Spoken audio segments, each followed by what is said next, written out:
Twongeye kubasuhuza kandi tubahaye ikaze muri aka kanya. Nk'uko mubizi iyi ni Marembo TV.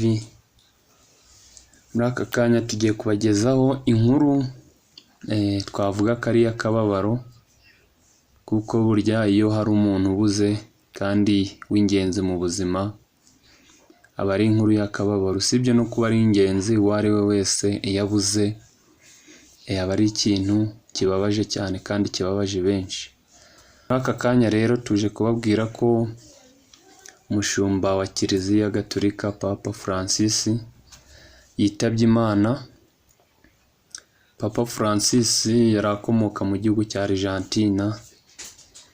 Byaje kuvugwa ko ejo hasize ku itariki 20 ariho ku munsi wa Pasika aribwo yitabye Imana, azize uburwayi cyangwa se indwara y'ubuhumekero. Papa Francis rero apfuye afite imyaka 88. Yavutse mu 1936. Akaba rero aricyo kigereranyo cy'imyaka apfuye afite. Icyo twasabwa rero cyangwa se icyo dusabwa ni ugukomeza kumusabira kugira ngo Imana imuhe iruhuko ridashira.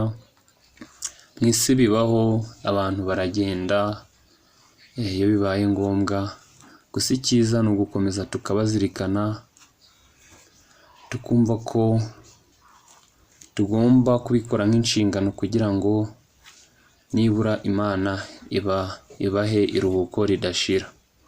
Rero dukomeze kuzirikana Papa Francis, wari umubyeyi wacu. Dukomeze kumuzirikana muri byose, mu masengesho, aho turi hose, kugira ngo Imana imwakire mu bayo.